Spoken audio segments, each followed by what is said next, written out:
Morale-boosting psychology is at work. The presence of our forces represents a rallying point to be seen and appreciated by anti-communist citizens.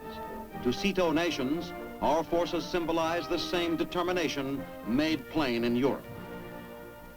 Wherever Army troops are stationed in defense posts, they serve as safeguards to the security of our overseas lines of supply.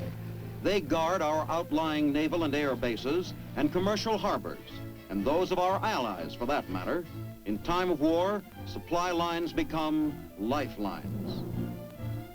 Additional ground forces in fighting trim are needed to protect the areas through which the lifelines pass. These avenues stretch to the 4 points of the compass, from the zone of the interior to worldwide defensive outposts.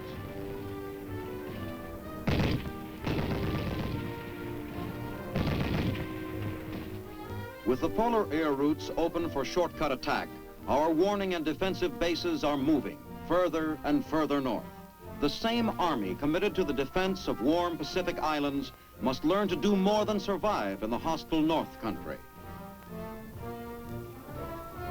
Ground troops here must stand ready for action as a working part of our total defense bastion. Today, as in the past, great reliance is put upon our reserve and National Guard units for standby military strength. Steps are being taken to enable these units to attain and maintain a far higher standard of peacetime readiness than they have ever had before. It is vital, because whether the status quo prevails for years or whether tensions increase to the point of imminent eruption, we shall need ground troops of very high quality, and in a major war, a great many of them. Unfortunately, a factor called time compression by military strategists must be reckoned with. This concept recognizes that in the first hours of war, atomic weapons will deal out destruction unparalleled in conventional warfare. Hence, active forces are more essential than ever to counter the first attack. No matter how rapid the reserves can be mobilized, the decisive phase of a major war may be terrifyingly short. To keep our guard up against a deceitful attack, the United States must maintain a striking force that is strong enough to check local communist acts of aggression on the spot. If the United States has this expanded ability to send ground troops into danger spots, the chances are good that we will not be forced to use them. Without enough forces at our disposal, we invite the communists to take risks at good odds. It is the Army's job to see that the risks are not taken. Ground combat is violent and dirty, a nasty and vicious business. By its very nature, it is repulsive to civilized man. It is so repulsive that it's difficult to find men anxious to handle the job. But in times of crisis, America has always produced men with enough guts to fulfill the Army's mission, to meet the enemy, muzzle to muzzle, bayonet to bayonet.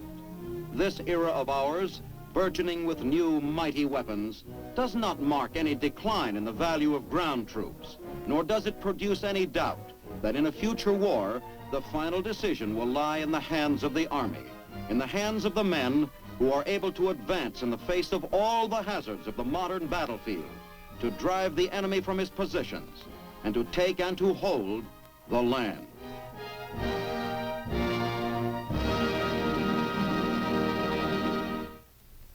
An army with weapons is more effective, certainly, than an army without. Yet as long as the basic ingredient, people, remains, the army will exist, and its unchanging mission will exist, to conduct sustained land combat for the purpose of controlling land and the people on it, in the interest of the security of the United States. Now, this is Sergeant Stuart Queen inviting you to be with us again next week for another look at the big picture. The Big Picture is a weekly television report to the nation on the activities of the Army at home and overseas. Produced by the Signal Corps Pictorial Center. Presented by the United States Army in cooperation with this station. You too can be an important part of the big picture. You can proudly serve with the best equipped the best trained, the best fighting team in the world today, the United States Army.